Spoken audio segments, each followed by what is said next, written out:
When the lungs fail to exhale enough CO2, respiratory acidosis develops, causing blood pH to drop dangerously. The body cannot survive in an acidic state for long, triggering a secondary response to restore balance. Notice the patient struggling with shallow breaths while the monitor shows rising carbon dioxide levels. This chemical imbalance requires a powerful physiological backup system to regain homeostasis. The kidneys step in as the primary metabolic compensatory mechanism by managing bicarbonate and hydrogen ions. They work to reabsorb filtered bicarbonate back into the bloodstream, while simultaneously excreting excess hydrogen through the urine. This process is slow, taking hours to days, but effectively raises the pH back toward a normal range. It is the body's way of chemically buffering the acidic environment.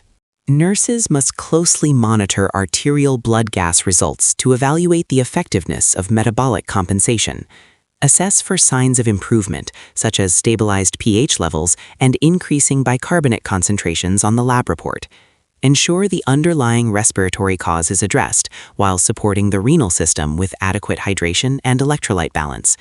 Your vigilance ensures the patient moves from imbalance toward physiological stability.